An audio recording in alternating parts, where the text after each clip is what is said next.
Bienvenidos, me alegra mucho verles, me alegra mucho estar aquí este domingo con ustedes y quiero pedirle que cierre un momento sus ojos y le diga al Señor que le hable. Dígale usted mismo: Dios mío, háblame, háblame, Señor.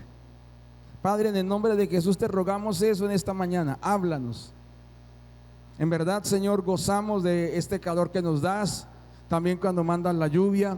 Te damos gracias, Señor, y también te damos gracias que nos hables y nos enseñes a través de tu palabra, en el nombre de Jesucristo. Amén y amén.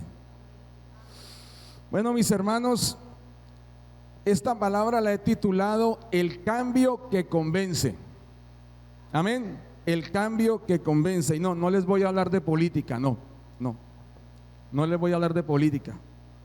Sí, dijo, uy, el pastor no va a hablar de política aquí, no. No piensen que cambio es solamente agarrado por un grupo político y tal, no. Cambio tiene que ver con muchas esferas de la vida. Y si ustedes recuerdan, estamos mirando un texto que está en Jeremías 15, ¿sí? Y comenzamos una enseñanza hace 15 días justamente. No, la semana pasada tuvimos la visita de nuestro pastor Dariel, hombre de Dios tremendo.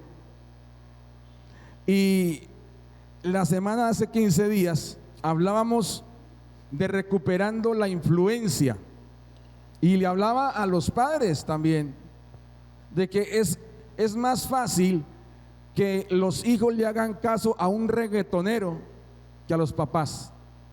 ¿Sí? Eso es verdad. Eso es verdad. Que las hijas le hagan más caso a un reggaetonero que a la mamá. Eso es más fácil, terrible. O que le hagan más caso a un cantante o a un político que al pastor. ¿Sí?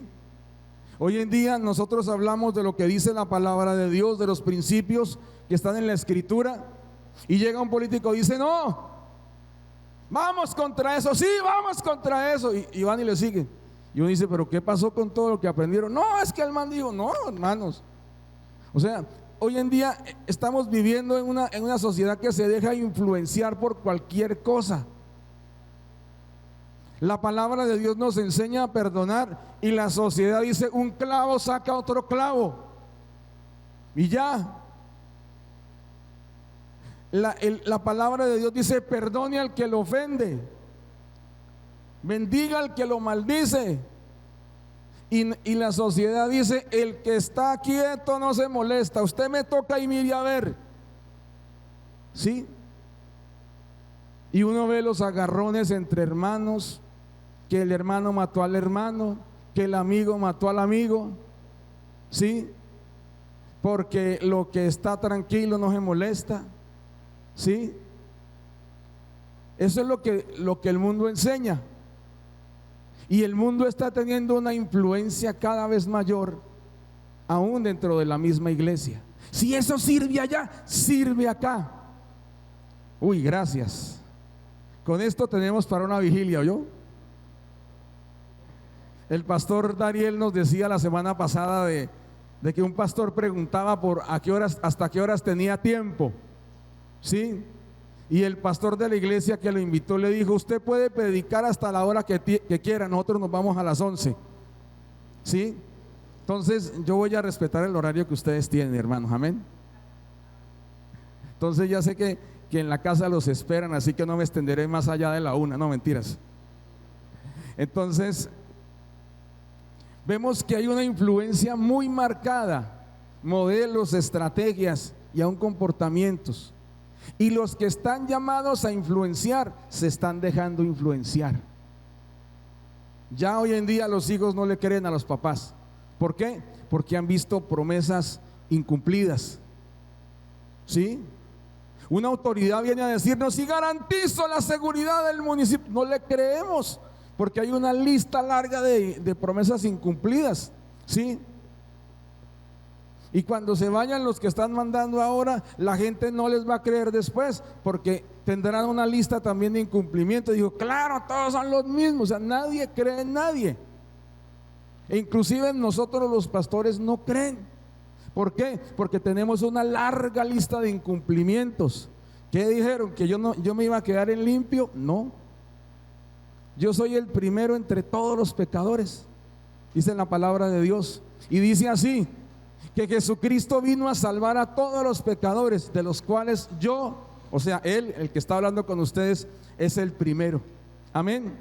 O sea, todos nosotros hemos incumplido y hemos perdido capacidad de influenciar a otros. Amén. Y les hablaba de las cositas que Dios nos dice en su palabra para recuperar la influencia. Miremos Jeremías 15, por favor, versículo 19. O sea, este es solamente empezando recordando, ¿no? Y hablando de recordarle, recuerdo. ¿Se acuerda lo que dijo el pastor Dariel? Que a la iglesia tráigala. Eso, hermana. A la iglesia traiga la Biblia. Traiga la Biblia. Traiga la Biblia a la iglesia. Amén. Y si va a traer la Biblia, tráigala acompañada de una agenda para que apunte. Y tráigala obviamente para apuntar lo que le enseñen aquí, para que usted corrobore en su casa lo que dice la palabra de Dios. Entonces Jeremías 15, 19 dice lo siguiente: por tanto, así dijo Jehová, si te conviertes, yo te restauraré y estarás delante de mí, y si separas lo precioso de lo vil, serás como mi boca. Conviértanse ellos a ti, mas tú no te conviertas a ellos. Amén. Entonces el Señor le estaba diciendo a Jeremías se estaba quejando. Y él decía: mire, Señor, yo predico, yo hablo y la gente me persigue y la gente me dice cosas. Y era verdad. En el tiempo de Jeremías, el pueblo de Israel le hacía más caso a una piedra que a Jeremías. Le hacían más caso a las enseñanzas de las naciones paganas de alrededor que a lo que decía la ley y los profetas. O sea, Jeremías estaba viendo la escasa influencia que estaba teniendo. Y llega Dios y le dice: muy sencillo, don Jeremías, si se convierte, yo lo voy a restaurar. En otras palabras, si usted cambia de vida, yo lo voy a colocar en el lugar donde estaba antes, lo voy a volver a colocar como estaba al inicio, que eso quiere decir restaurar. Y estarás delante de mí. Y estar delante de Dios es la comunión con Dios. Es lo que usted hace en lo secreto, como enseñaba el Señor Jesucristo en la oración del Padre Nuestro. Y Él decía que busquemos a nuestro Padre en lo secreto, o sea, en su casa, en su cuarto, y que el Padre que ve en lo secreto lo recompensará en público. Entonces Dios decía: mire, usted cambia de vida, yo lo voy a transformar y usted va a poder estar delante de mí, va a recuperar la comunión conmigo, ¿sí? Entonces lo primero para poder recuperar la influencia es recuperar la comunión con Dios. Lo segundo, dice: si entresacares lo precioso de lo vil, serás como mi boca. Mire, muchas veces decimos algo y la gente no nos camina por donde decimos, porque no tenemos una separación clara de lo bueno y lo malo. Dios quiere que hagamos distinción en lo que le agrada y lo que no. A Dios no le agradan las mentiras. Entonces usted no le puede decir a alguien: no, dígale mentira a su esposo para que venga a la iglesia. ¿Cómo le ocurre? ¿Sí? Entonces, si miente para mentir, para venir a la iglesia, miente para todo lo demás. ¿Sí? Mentir para conseguir un trabajo, ¿cómo se le ocurre? Usted no puede mentir, tiene que ir la verdad siempre con usted. Entonces, si usted quiere que le crean, tiene que decir siempre la verdad. Debemos decir la verdad. Amén. Si usted quiere que lo distingan por alguien que hace lo bueno, haga lo bueno y apártese de lo malo. Amén. El Señor nuestro Dios, hablaba a través del apóstol Pablo diciendo esto: el que roba, no robe más, ¿sí? Y dé gloria a Dios con la obra de sus manos. Como decía cierta senadora, trabajen vagos. ¿Sí? Esa es la verdad. O sea, si usted quiere que le crean, debe mostrar cambios. Amén. Y mire lo que dice acá: si entre sacares lo precioso de lo vil, serás como mi boca. O sea, tendrá autoridad para hablar. Amén. O sea, la gente lo va a escuchar a usted y dice: Dios mío, qué sabiduría la que este tiene. ¿Por qué? Porque se apartó de lo malo y buscó lo bueno. Si había conflictos, él busca la paz. Ahorita viven todos agarrados por cualquier cosa. Si uno dice me gusta la paz, entonces le dicen a uno guerrillero. Y si uno dice a mí me gusta que haya seguridad, paraco. ¿Sí? Entonces, o sea, eso es lo que está pasando ahorita. Uno no puede decir nada porque una vez lo van apuñalando. ¿Y uno qué tiene que hacer? Buscar la paz. Busque la paz y sígala. Entonces, no, este hombre le gusta la paz, no le gusta meterse en problemas. Si hay dos vecinos peleando, dice: vecinos, se me calman, que aquí nos gusta la paz a todos. ¿Sí? Si van a buscar chismes en el barrio, a su casa no van a preguntarlos. Amén. Usted se imagina, va a la iglesia y le preguntan los chismes del barrio. Ay, santo Dios. Usted se imagina en la empresa. ¿Quién sabe lo que está ocurriendo en la empresa? Van al escritorio suyo. No, qué pena. No van con, o sea, usted no va con el chisme, ni en el colegio, ni en la empresa, ni en el barrio, ni en ninguna parte. O sea, usted no tiene que ver nada con lo malo. Y yo les contaba a ustedes lo que nos pasaba en la familia. Nosotros nos convertimos al Señor ya hace tiempo. Sí, eso más o menos por la época de los dinosaurios, década del 90. Y comenzaban algunos inmaduros de la iglesia a buscarnos, a contarnos problemas que tenían con otros. Y nosotros les decíamos: ¿por qué no lo buscas y hablas con él? O sea, le decíamos lo que estaba en la palabra. Entonces, ¿qué ocurrió? Dejaron de buscarnos para pedirnos esos consejos. Y buscaban a otros que sí le decían: sí, usted tiene la razón, pobrecito. Mire, si usted se afirma en la palabra, el que quiere obedecer la palabra lo va a escuchar a usted.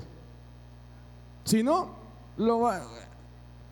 Y el que no quiere obedecer la palabra va a ir a buscar chismes a otro lado. Así de sencillo. Entonces, si usted entresaca lo bueno de lo vil, va a hablar de parte de Dios. Amén. El Señor Jesucristo hablaba con autoridad. Este gran detalle, no lo olvide. Entonces usted puede decirle: Señor, ¿qué está mal en mí? Porque es un autoexamen. Dios, ¿qué está mal en mí? Esto, déjelo que está mal, déjelo, y dedíquese a lo que está bien. Amén, hermanos.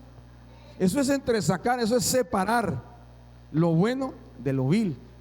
Es como la criba, como cuando hacen una separación entre el grano más fino y el más grueso. El más grueso se queda en el cedazo y el más fino pasa. Y dependiendo del proceso, hay quienes se quedan con lo más grueso, otros que se quedan con lo más fino. Eso es lo que el Señor quiere, que usted se quede con lo más fino, con lo bueno. Amén.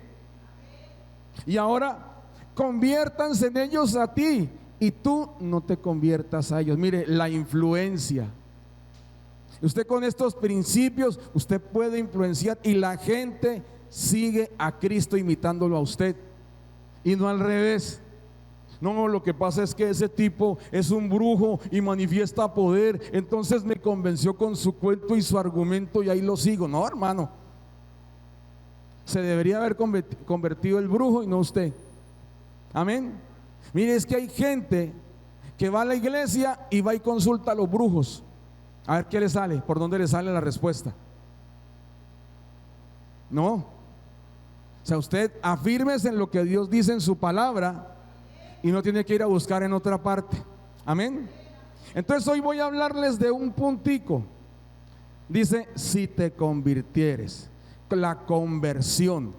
Por eso la palabra que les hablo hoy se llama el cambio que convence. La conversión, ¿sí? La conversión es una transformación, es un cambio de una cosa distinta, a otra distinta. Eso es la conversión. Eso se da en química, ¿sí o no, hermanita Keila? La conversión. A pesar de que la química, yo no tuve química con la química, pero me tocó aprenderme eso, la conversión y los procesos para convertir algo. En biología, cómo un renacuajo cambia a ser una rana o un sapito, ¿sí? Esa transformación, la metamorfosis. De hecho, la palabra conversión tiene que ver con eso, con la metamorfosis. Cuando hay algo y lo que queda es algo completamente nuevo, ¿sí? Esa es la conversión. Y Dios dice, mire, si usted se convierte, y no en algo malo, en algo bueno. La conversión es el cambio de vida. Mire, si usted mira la palabra conversión y usted escarba, ¿no? Uno se pone a escarbar en el diccionario, encuentra que eso quiere decir acción de dar un giro. Eso es la conversión. O sea, dio la vuelta. O sea, no la vuelta completa, sino que un giro de 180 grados. Eso es una conversión. Es un proceso de renovación espiritual en una persona y comienza con el arrepentimiento. ¿Sí? Uno dice, ya se puso pesado esto. Estamos hablando de arrepentimiento. El arrepentimiento es abandonar el pecado para volverse a Dios. Eso es el arrepentimiento. El arrepentimiento no es lo que hizo Judas. Judas se sintió mal por haber traicionado al Señor y fue y se ahorcó. Y tan de buenas que la cuerda se rompió, cayó en tierra y las entrañas se le derramaron. Grotesco, ¿cierto? O sea, eso no es arrepentimiento. Entonces todos los suicidas se arrepienten. Y a mí me ha tocado ver casos muy tristes, llorar casos muy tristes. ¿Sí? Si eso fuera el arrepentimiento, sentirse mal sería contado por arrepentimiento, pero no. El arrepentimiento es que usted y yo abandonamos el pecado y nos volvemos a Dios. Mire lo que dice Hechos 3:19, por favor.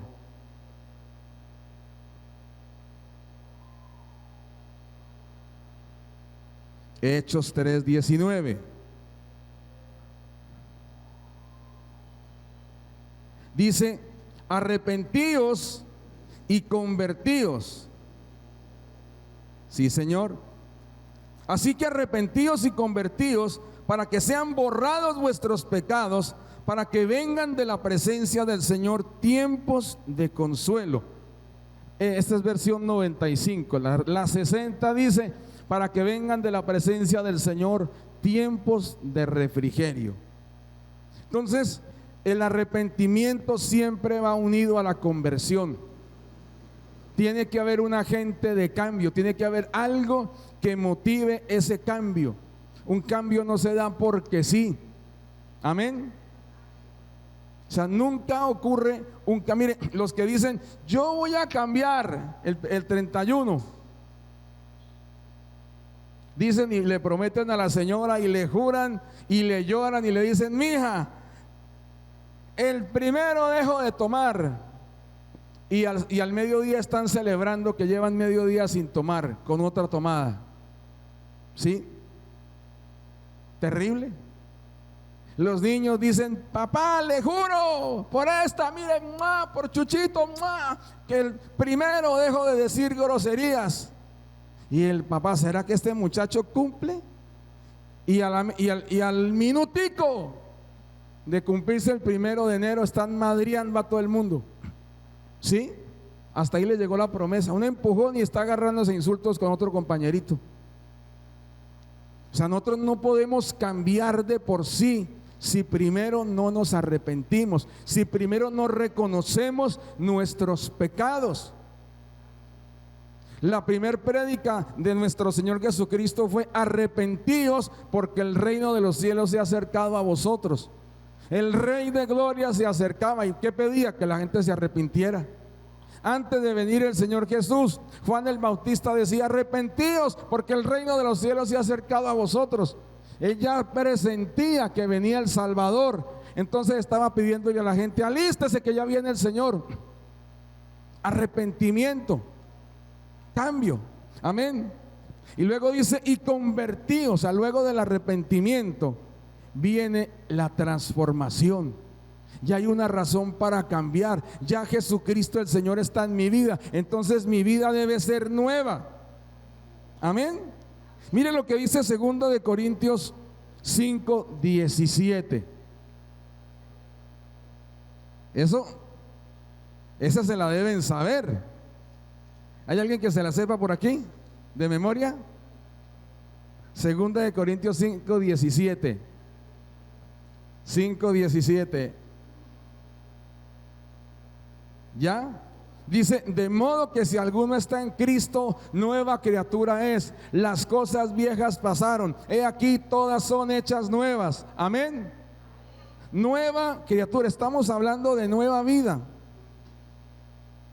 La única forma de tener una nueva vida, de una conversión, es de que Cristo esté en nosotros. Amén. Por habernos arrepentido, por haberlo aceptado, Cristo está en nosotros, y como está en nosotros, somos nuevas criaturas. Hay una nueva creación en nosotros hecha por el Señor. Amén. Mire, el arrepentimiento nos coloca en el reino de Cristo, y Cristo pues nos transforma. Así de sencillo. Él es la motivación para un cambio. Es para que usted y yo cambiemos. Todo es hecho nuevo. Ahora, recuerde esto. ¿Por qué hablamos de Cristo en la transformación? Mire lo que dice Juan 15:5. Mire, usted y yo sin Cristo no podemos hacer nada. Dice: yo soy la vid y vosotros los pámpanos. El que permanece en mí y yo en él, este lleva mucho fruto. Leamos juntos la última parte: porque separados de mí nada podéis hacer. No se nos puede olvidar ese pequeño detalle. Separados de nuestro Señor Jesucristo no podemos hacer nada. Amén. Mire, ese cambio nos lleva al abandono del pecado y a vivir para Dios. Leamos Gálatas 5:24, por favor. Gálatas 5:24. Sí. Mire lo que dice: porque los que son de Cristo han crucificado la carne con sus pasiones y deseos. Amén. Eso es así de sencillo. Ahora mire lo que dice el Gálatas 2:24.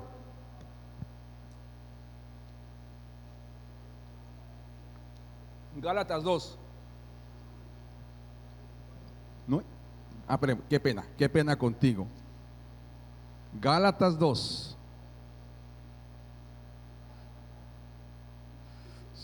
¿Cómo que no está? 2:20, perdón, sí, Gálatas 2:20, perdón. Sí, eso. Sí, 2:20. Dice: ¿con qué? ¿Qué dice ahí? Con Cristo estoy juntamente crucificado. Ya no vivo yo, mas vive Cristo en mí. Y lo que ahora vivo en la carne, lo vivo en la fe del Hijo de Dios, el cual me amó y se entregó a sí mismo por mí. Con Cristo estoy juntamente crucificado. O sea, ya mi vida antigua ya no está. Su vida antigua ya no está. Usted le pertenece a Jesucristo. Usted le pertenece a Jesucristo. Entonces, eso es lo que implica una conversión. Amén. Mire, la palabra de Dios, esta palabra tiene sentido porque Jesucristo está ahí en ese proceso. Esto no es para fechas especiales. La conversión es un estilo de vida. Amén. Y yo le cuento algo de lo que habla la visión de la iglesia huelellana a nivel del distrito. Personas transformadas que Dios usa para transformar a otros. Personas cambiadas que Dios usa para cambiar a otros. O sea, todo esto que les relaté es para eso. La gente, ¿cómo nos va a creer si nos ve comportándonos igualito a ellos? ¿Sí? Peleando igual que la gente que no conoce al Señor. ¿Sí? Comportándonos igual. Y miren al cristianito, ¡ah! Quien lo ve tan santo. ¡Qué vergüenza! En serio. Yo digo, Señor, perdóname. Yo no digo, y mire cómo son de malos, cómo nos hacen quedar de mal. No, Señor, perdóname. Amén. O sea, yo no puedo decir, es que mire lo que nos dice. No, Señor, perdóname. Qué mal ejemplo hemos dado. Hemos perdido la influencia que teníamos. Ayúdanos a recuperarla, por favor. Mire lo que decía el rey David. Salmos 51. Salmos 51. Mire, y esto que estoy hablando en el mundo tiene un nombre. Se llama autoridad moral. ¿Usted ha escuchado ese término? Autoridad moral. Y eso es lo que el mundo pide. El mundo le pide a alguien que tenga autoridad para decir las cosas. Imagínense lo que se ve ahora. Un delincuente hablando de derechos humanos. ¿Sí? ¿Cómo se ve eso? Un tipo que mató y no. Estoy hablando de gente que está ahorita, que está dizque haciendo las leyes del país y han sido homicidas, han ordenado la muerte ¿y qué pasa? La gente no les cree. ¿Y por qué no les cree? Porque no han visto un cambio. Digo, lo único que me acuerdo fue que mató a mi mamá, no más me acuerdo de eso. ¿Sí? Mire, ellos mataron a mi bisabuelo. Y ustedes me pueden decir, aquellos mataron a un pariente mío, estos otros mataron a un tío mío. Todos aquí, es más, afuera de este lugar y afuera de este lugar, todos tenemos alguien que se nos murió por esta cochina guerra. Y si alguien que practicó esa guerra viene diciendo, mire, yo vengo a decirles cómo tienen que hacerse las cosas, uno dice, claro, le voy a creer. Me acuerdo que no hizo sino matar y ahora viene a decirnos qué hacer. Ah, claro, le creo. Yo no le creo, ¿cierto? Pero si usted dice, pero ha cambiado, pero dejó de hacer, se arrepintió, pidió perdón, entonces uno dice, bueno, ya considero, ¿cierto? ¿Sí o no? Dijo, ya buscó a donde estaban las víctimas y fue a pedirles perdón. Y uno dice, oiga, sí, le creo. Mire, eso han hecho homicidas que han sido tocados por el Señor Jesucristo. Se han ido a buscar las personas que les hicieron daño y los que ellos dañaron. A unos para perdonarlos y a otros para pedirles perdón. Esa es la obra de Dios. Mire, una familia en Ecuador le mataron a varias familias, los indígenas ecuatorianos mataron a unos misioneros. ¿Y qué hizo la familia? La familia no llamó al ejército, dijo acaben con esos bandidos, no dijo eso. Se fueron hasta donde estaban ellos y todos esos indígenas estaban asustados porque decían, todos esos niños que están ahí son hijos de los misioneros que matamos. Cuando crezcan tendrán el derecho de ejercer venganza y no podemos hacer nada. Y ellos veían crecer esos nenés, esos gringuitos, y los veían crecer.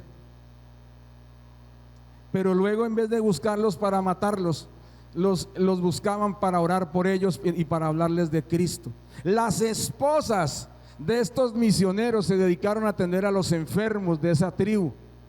Y luego el jefe de esa tribu se llevó al hijo mayor del líder de los misioneros y se lo llevó al lugar donde había matado al papá. Dijo: aquí fue donde matamos a tu papá y a tus amigos.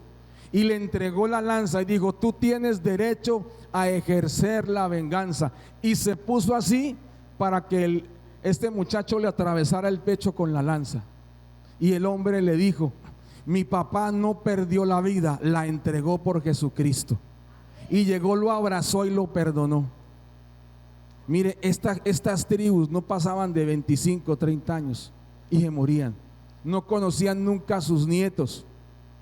Y hoy en día conocen a los nietos y a los bisnietos y envejecen felizmente en sus tribus, porque Dios hizo un cambio en esos lugares. Y los indígenas les creyeron. Vea, estos cambiaron. De matarnos, ahora nos predican la verdad. Ese es un cambio que convence. Amén. Un cambio que convence. Ahora usted puede ver al que decía mentiras decirle la verdad. Dijo: ¿y esto qué pasó acá? ¿Sabe cuándo un esposo nota que la mujer cambió? ¿Sabe cuándo nota? Cuando no escucha la cantaleta.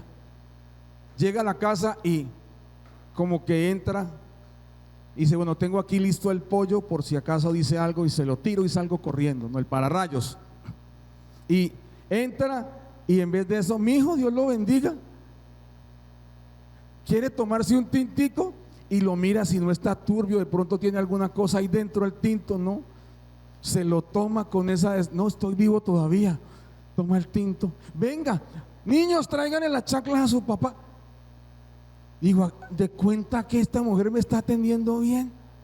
Sí, Cristo llegó a la señora. ¿Cuándo se da cuenta una mujer que el marido cambió? Que comienza a ser dulce. Sí, usted llega y dice: mi hijo tal cosa. Sí, sí, me dijo mi amor. Dios mío. Le dice el apodo que le decía cuando estaban de novios: la monita, la flaca, la reina, mi gordis. Digo, este tipo, ¿qué le pasó? Dijo: devuélveme a mi marido. No, el Señor lo cambió. Amén. O sea, comienzan a notar que hay cambios. ¿Cómo comienzan a ver que el malandro del barrio cambió? Ya no fuma marihuana, ya no anda con puñal, se le ve con una pinta, casi parece un doctor. ¿Y para dónde va? No, voy para el trabajo. ¿Qué? No se iba al parque a enviciarse, no, va para el trabajo. Óigame. Oiga, luego, ¿qué le pasó? No, es que Jesús, este se volvió evangélico. ¿Sí? ¿Ya? ¿Sí me captan la idea? Si la gente ve cambios, nos van a creer cuando les hablemos de Cristo. Mire usted, en el momento que digo: yo soy cristiano, todos los ojos están encima suyo. Todos los ojos. ¿Qué publica en las redes? ¿Qué chistes dice? ¿Qué comentarios hace? ¿Cómo se comporta? A los hombres nos tiran la pornografía en el escritorio a ver si la miramos. Y uno bota a revistas lejos. Digo, este sí se convirtió, me puso a mirar la pornografía. Dicen insultos al lado de uno, a ver uno qué hace. No reaccionó. Miren a ver si usted es auténtico. Que Dios nos perdone cuando no mostramos autenticidad. Amén. Mire lo que dice el rey David, Salmo 51 de 9 al 13. ¿Qué dice? 9, versículo 9.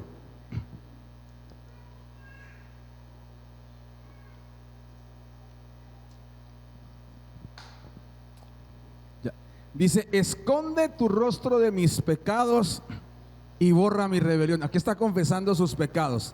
Siguiente: crea en mí, oh Dios, un corazón puro y limpio, y renueva un espíritu recto dentro de mí. Amén. Siguiente: no me eches de delante de ti y no quites de mí tu Santo Espíritu. El siguiente. Vuélveme el gozo de tu salvación y espíritu noble me sustente. Entonces, esta es la parte más interesante. Entonces, enseñaré a los transgresores tus caminos y los pecadores se convertirán a ti. Antes de este entonces, David era un adúltero. Se había acostado con la esposa de uno de sus generales. Había conspirado para que mataran a ese general en medio del combate y quedarse con la señora. Había hecho, qué tramoya, ¿no? Y no pasó nada. Y todo el mundo lo vio. Y entonces Dios le llamó la atención. Dijo, y en esto que hizo, David no agradó al Señor. Y le mandó un profeta y le describió lo que alguien hizo.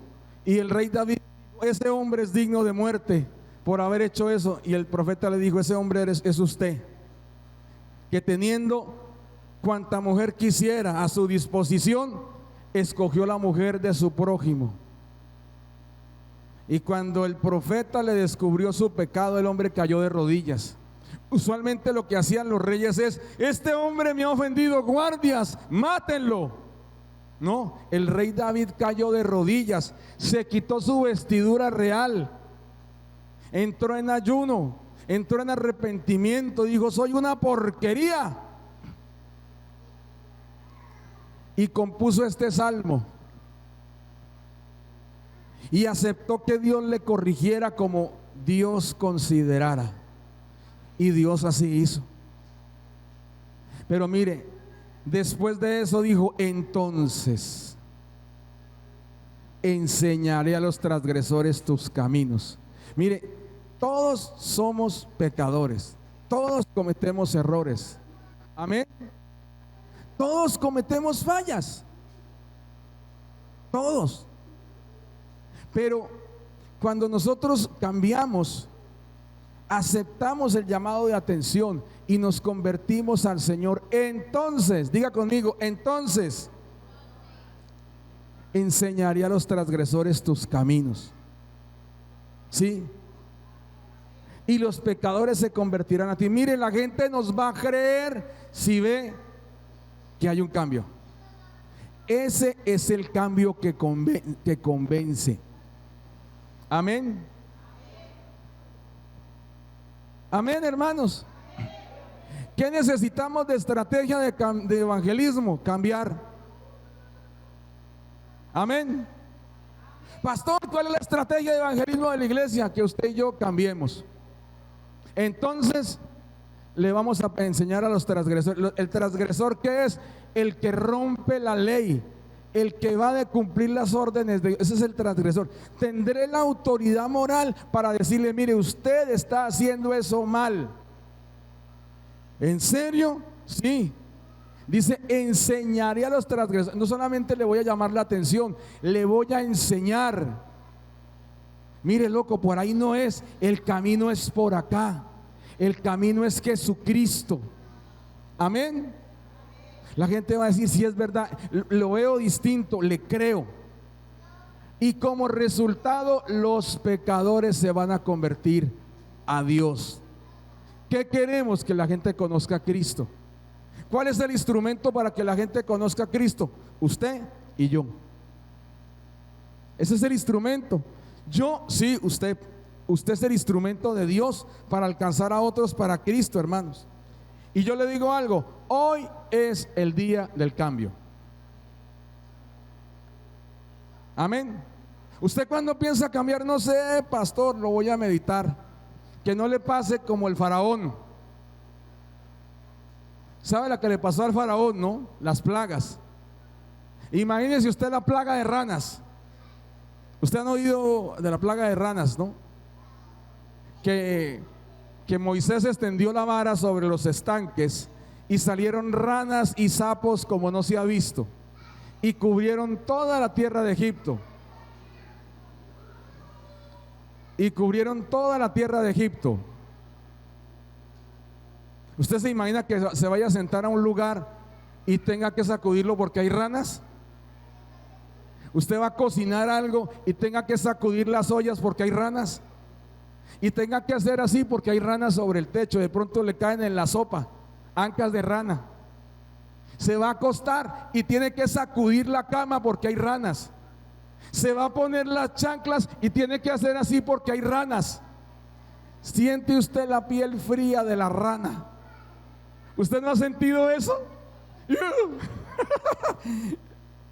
¿Sí? A mí me da cosa. Hay hermanos que dicen: venga, pastor, yo agarro esa rana, y cogen esa rana, y el sapo agarrado así, y llegan y lo botan al monte. Usted imagínese eso. Y llama Faraón a Moisés y le dice: estoy desesperado de esas ranas. Me sacudo de la ropa y salen ranas.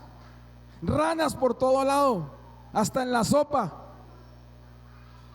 Entonces Moisés le tiene clemencia y le dice: está bien, voy a orar a Dios. Dígnate decirme cuándo quieres que ore a Dios para que te quite esa plaga. ¿Ustedes qué dirían? ¿Para cuándo quieren que Dios se la quite? Para ya. Quíteme eso ya.